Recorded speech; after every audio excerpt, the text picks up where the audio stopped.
The date is January 27, 1967. Buried beneath the ice and rock of the far north, a concrete command bunker hums quietly on the Kola Peninsula at the very edge of the Soviet Union. Outside, Arctic wind scours the frozen forest and tundra, driving snow like needles across a sky that never really brightens. Inside, the air barely moves. It hangs heavy with cigarette smoke, sweat, and the faint metallic tang of overheated electronics. Senior Lieutenant Viktor Kurilov sits slouched at his P-14 Tall King early warning radar console, eyes half-lidded against the ghostly green glow. His duty is the definition of boredom. Watch the beam sweep, listen to the low electronic buzz, log the passing of the same civilian flights and the occasional wandering weather balloon. Sometimes flocks of birds flare across the scope like static, giving the room a brief twitch of interest before the line settles back into its monotonous rhythm. But at 900 hours, the rhythm stutters. On the far edge of the grid, close to the Norwegian border, a faint contact flickers into existence. At first, Victor thinks it's clutter. He adjusts the gain, nudging a dial with fingers stained yellow from tobacco. The speck steadies, then sharpens. It is not drifting with the wind like a balloon. It is not crawling along a predictable airway like a bomber. It is cutting across the lines too fast. He taps the glass of the scope, certain something is wrong with the tube. The contact keeps moving, angling toward Soviet airspace with a deliberate, almost casual path. Victor checks his calculations once, then again. The number he gets makes his mouth go dry. Target speed, Mach 3. He swallows, then keys his headset. Sector 4 to 7, unknown contact. Altitude undetermined. Velocity, Mach 3. Confirm, Mach 3. The control room freezes. In 1967, Mach 3 is not the speed of an airplane on a routine patrol. It is the realm of test beds, missiles, and things that burn out in seconds. At that speed, everyone in the bunker knows the air itself becomes an enemy. Aluminum softens, fuel disappears, engines die. The duty colonel hurries over, boots echoing on the bunker floor. He leans over Victor's shoulder, staring at the green dot that refuses to behave like anything in his manuals. "Is it a launch?" he demands. "American missile." Victor forces his voice steady. "Negative, Comrade Colonel. It is not on a ballistic arc. It is holding altitude. It is turning." For the next 40 minutes, the impossible visitor toys with them. The object glides along the edge of Soviet airspace as if it owns the sky, carving slow, looping arcs that seem almost mocking. Its altitude hovers near the limits of Victor's instruments, so high that the air is barely air at all. Its speed never falters. Mach 3. Mach 3.1, Mach 3.2. The numbers hold steady in a way that makes the engineers in the room glance nervously at one another. Nothing that moves that fast should be maneuvering. Nothing that fast should be cruising. At those speeds, heat is the executioner. Every metal the Soviets know turns soft, then molten.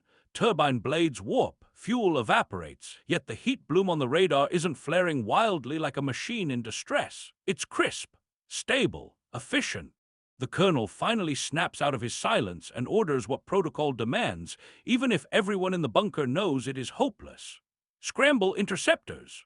2 MiG-21s howl into the sky from a nearby airfield, slicing through the low winter clouds as they claw upward. The pilots are seasoned, sharp men trusted to shepherd the USSR's borders. They push their jets hard, fuel pouring into afterburners as the altimeters climb past 50,000 feet, then 55,000. Their cockpits rattle with the strain as the engines gasp for air in the thinning atmosphere. But the target remains far above them, untouchable. Through their canopies, the pilots catch glimpses of something, just a silver glimmer, a pinpoint of sunlight reflecting off an object so high it seems more satellite than aircraft. One pilot mutters over the radio, breathless with disbelief, "It's floating, like it isn't even fighting the wind." They try to surge higher. Warning lights scream. Temperatures spike. One pilot punches out of afterburner, afraid his engine will tear itself apart. The other tries for a few seconds longer, pushing beyond the safe envelope until the gauges threaten catastrophic failure. They break off the intercept. Both jets dive back to denser air to cool their engines, skimming over icy clouds like wounded birds escaping a predator. And above them, the intruder continues on its leisurely path, neither deviating nor accelerating to escape. It simply exists beyond reach. Back in the bunker, the colonel watches the radar with a clenched jaw. This isn't an intrusion, it's a statement, a demonstration. a reminder that the fortress the USSR built to protect its skies might have a fatal flaw. By the time the mysterious craft finally veers north and fades into Arctic emptiness, the men in the room are not angry. They are shaken. Because no machine on Earth should be able to do what that one just did, and yet it did without effort. And now the question hangs in the stale air of the bunker, heavy and terrifying. What have the Americans built? The radar tapes are rushed to Moscow within 48 hours. A courier, young, pale, visibly uneasy, steps off an overnight train carrying a locked briefcase cuffed to his wrist. Inside are the recordings, charts, and handwritten notes from Victor's bunker. They are delivered straight to a long oak table at the Central Aerohydrodynamic Institute, where the brightest scientific minds in the Soviet Union gather in a smoke-choked conference room. But brilliance doesn't help them now. The numbers laid out before them defy their understanding of physics. The unknown aircraft sustained Mach 3.2 for nearly an hour. Not a burst, not a sprint, a cruise. That fact alone ignites panic. One senior engineer, stoic and cold-faced, finally breaks. "Impossible," he mutters. "At that speed, the turbine blades should melt from the inlet temperature alone." And he's right. In their laboratories, the Soviets have pushed turbojet engines to their limits. They know the sound a compressor makes when it begins to warp. They know how quickly aluminum buckles, how brutally drag devours fuel, how a shock wave slamming into an engine throat turns a jet into a fireball. But this intruder wasn't fighting the air. It was using it. Theories explode across the table, each more desperate than the last. Some claim it could be a nuclear-powered aircraft, a decades-old Soviet fear, but no radiation was detected along the border. Others suggest a rocket-powered glider like the American X-15, dropped from a bomber and ignited for a high-speed dash. Yet the radar data contradicts gliding behavior. The object didn't coast. It generated energy mid-turn. The atmosphere grows thick with dread and argument. The Air Force demands visual confirmation. If the USSR can't understand the physics, they at least need proof of the intruder's shape, its intakes, its engines, anything. This order results in a string of humiliating intercept attempts. MiG-25 prototypes, the Foxbats, the pride of Soviet brute force engineering, are pushed into action. They roar upward with engines large enough to shake entire airfields. Pilots force their aircraft through the thin air, watching their fuel gauges plummet like stones. One pilot in East Germany reaches Mach 2.8 before alarms scream in his cockpit. The canopy grows hot to the touch. The engines begin to whine, stretched to their thermal limits. But still, the target hovers thousands of feet above him. With one final surge, he catches a glimpse.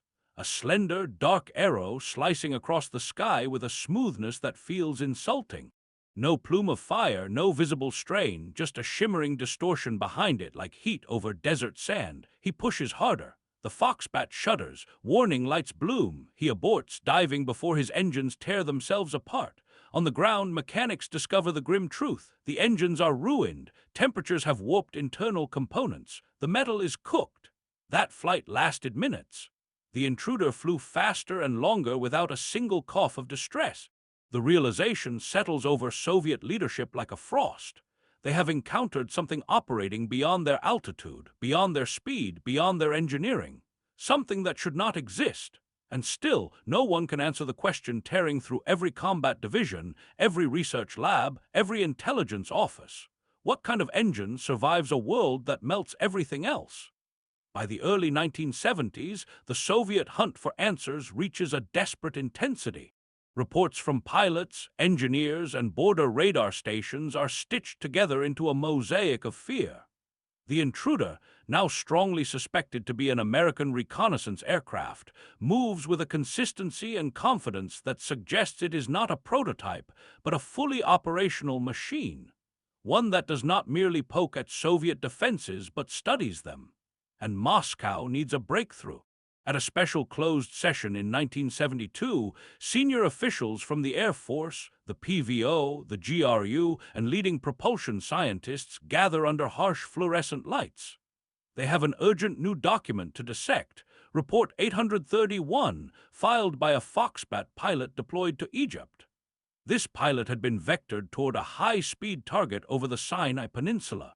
Unlike previous attempts, he was given explicit permission to push his MiG-25 beyond all operational safety limits. He did. His account is the first true window into the American aircraft's behavior. The transcript records it calmly, but the room listens in stunned silence. The MiG-25 climbed through 40,000 feet, then 50,000, then clawed for 70,000. The heat buildup was so intense that the nose cone's paint rippled and the canopy glass radiated like a stove top. The pilot forced the engines past 2,800 km/h. The warning lights flashed angrily, but he didn't throttle back. His orders were clear: get high enough, close enough to identify the target visually. And finally he saw it, a midnight blue shape, long, needle-like. Wings barely more than thin panels extending from a fuselage that looked carved from obsidian. It appeared motionless even as it traveled 3 times the speed of sound. But what froze the Soviet pilot wasn't the shape, it was the exhaust. He described it not as flames, but as a series of focused, pulsing diamonds, shock diamonds, forming a perfectly stable pattern that should only appear when an engine isn't straining but operating at peak, elegant efficiency. He realized something horrifying. The American pilot wasn't fleeing, he was patrolling. The MiG-25 pilot tried to accelerate, pushing past Mach 3.2. The cockpit filled with metallic creaks as the airframe began to deform. Then came the dreaded bang, bang, bang compressor stalls that sounded like a chain of explosions. His engines were choking on supersonic airflow. He aborted. When he landed, ground crews pulled the engines apart and found them effectively destroyed, warped, softened, and useless. The aircraft was a write-off. The Americans had run away effortlessly. The Soviets had nearly killed a pilot to touch the edge of the same speed. This confrontation shatters the last illusions. The Foxbat, long hailed as the Soviet answer, was a sprinter, a brute force machine designed to push against the atmosphere. But the intruder wasn't pushing. It was using the atmosphere, turning the very physics that crippled Soviet jets into a weapon. The analysts in Moscow stare at the diagrams, the burned-out engines, the telemetry, and finally accept the most humiliating truth so far. The Americans aren't fighting the air. They've found a way to ride it. The room falls quiet. The investigators now understand the magnitude of the disadvantage, but they still do not know how. And that unanswered question is beginning to feel like the most dangerous part of all. What the Soviets cannot see, what they cannot even imagine, is already sitting in plain daylight behind a chain-link fence in Burbank, California. At the Lockheed Skunk Works, the air smells of jet fuel, epoxy, and hot metal. Engineers in oil-stained coveralls move around a sleek, alien-looking airframe resting on steel supports. To them, this machine isn't a myth. It isn't a phantom. It's a daily challenge, a puzzle they've cracked through audacity rather than caution. Its mastermind, Clarence Kelly Johnson, understands something the Soviets have not yet grasped. At Mach 3, a normal jet engine is not a power plant, it is a liability. No matter how strong you build turbines, no matter how much fuel you dump into the burners, the atmosphere will defeat brute force. So the Skunk Works team chooses not to fight the atmosphere. They redesign the engine to invite it inside. The engines selected for the aircraft, the Pratt & Whitney J58, appear unremarkable when viewed cold on a test stand. But bolted to the Blackbird, they transform into something the Soviets would not believe until the day the Iron Curtain fell, a shape-shifting hybrid propulsion system. The secret begins at the front. Sticking out of each engine nacelle is a long, spear-shaped inlet spike, smooth, flawless, and controlled by an analog computer with the precision of a surgeon. At low speeds, the spike sits forward, and the J-58 behaves like a standard turbojet. Air flows in, gets squeezed by compressors, then mixed with fuel and ignited. But when the aircraft passes Mach 1, then Mach 2, the spike begins to retract. At Mach 3, it has slid nearly half a meter backward, trapping a shockwave inside the intake. The geometry forces the supersonic air to slow down abruptly, a brutal deceleration that converts raw velocity into enormous pressure. To any Soviet engineer, this should destroy the engine. But the Blackbird's designers built a labyrinth behind the facade. Hidden within the nacelle is a network of bypass tubes, metal arteries designed to carry the super-compressed, blisteringly hot airflow around the delicate engine core. Instead of entering the compressor blades and melting them, the air is redirected straight into the afterburner section. The J-58 stops acting like a jet engine. It becomes a ramjet. The faster the aircraft goes, the more air the inlets swallow. The more pressure the shockwave generates, the more efficiently the bypass system works. At Mach 3.2, 80% of the thrust comes not from the turbojet core, but from the ramjet effect created by the inlet design. The Soviets, burning out engines in minutes, are trying to smash through the pressure wall. The Americans ride it like a wave. Fuel was another problem entirely. Regular kerosene would boil, vaporize, or detonate in the tanks at the temperatures the Blackbird endured. So they developed JP-7, so stable that you could drop a match into a bucket and it would sizzle out. To ignite it, the aircraft used a chemical called TEB that exploded on contact with air, producing a bright green flash every time the engines lit or relit. Even the aircraft's structure bends the rules. The Blackbird leaks fuel on the runway because its panels are intentionally loose at ambient temperature. Only when heated by the friction of Mach 3 flight does the titanium expand, sealing the gaps. To Soviet designers, who prize ruggedness and predictability, this approach borders on madness, but it works. The engineers at Skunk Works have invented something new, a machine designed not to survive the harsh physics of high-speed flight, but to become stronger in that environment. A machine that doesn't melt when the air turns violent, but grows into its full potential. Back in Moscow, they still assume the Americans are using exotic metals or secret fuels. They have no idea the truth is far simpler and far more terrifying. The Americans solved the problem by abandoning the old rules, and the Soviets are about to discover just how far behind those rules have left them. The turning point, both humiliating and clarifying, comes not from a lab nor a radar station, but from a pilot's terrified report. It is late 1970s. A MiG-25 regiment on high alert receives a priority intercept order. The target is moving at the familiar, infuriating velocity, Mach 3+. The Foxbat pilot who launches knows exactly what he is chasing. Every interceptor in the USSR knows. The visitor has become a ghost story whispered across bases from Murmansk to Vladivostok. He ignites his afterburners and climbs. At 40,000 feet, his cockpit shakes like a tin can in a storm. At 60,000, the air thins so sharply the aircraft feels half floating, half drowning. At 70,000, the heat transforms from discomfort to threat. The Foxbat's metal skin begins to ripple. Warning lights bloom across the dashboard. But then he sees it. Hanging far above, glimmering as though carved from shadow, is the American reconnaissance aircraft. Smooth, seamless, a dark wedge of metal that seems to ignore the turbulence tearing at everything else. And then he watches the impossible. The American pilot increases throttle. The Foxbat's engines sputter, coughing on supersonic airflow. His own temperature gauges spike into crisis red. He punches through Mach 3.1 only by brute force and stubbornness. The aircraft feels like it's trying to peel itself apart. Meanwhile, the intruder simply pulls away, leaving a shimmering wake of perfect shock diamonds behind it, those tight, glowing rings that only appear when an engine is not struggling but harmonizing with the air. The Soviet pilot aborts, praying the airframe survives. He lands to find the engines ruined beyond repair, metal softened, blades warped, housings scorched. The plane flew at near its top speed for only minutes. The damage is catastrophic. The report is sent to Moscow.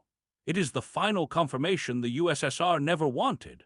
Their best interceptor can visit the edge of Mach 3 flight, but only briefly, violently, and at the cost of destroying itself. The American aircraft lives there. When Soviet intelligence finally obtains fragments of data, leaked diagrams, stolen notes, smuggled photographs, engineers place them beside the melted remains of the MiG-25 engines. The comparison is brutal. The Americans didn't win with stronger metals. They didn't win with secret fuels. They didn't win with nuclear reactors. They won with a trick of geometry and airflow, a reconfiguring of the engine mid-flight, a method of swallowing the atmosphere instead of fighting it, a harmony of physics instead of defiance. Then comes the deepest humiliation of all, the titanium used in the Blackbird's skin and structure. The metal that lets it survive temperatures that warp Soviet steel comes from the USSR itself. Through shell companies and false buyers, the CIA purchased Soviet titanium, shipped it to America, and used it to build the aircraft haunting Soviet skies.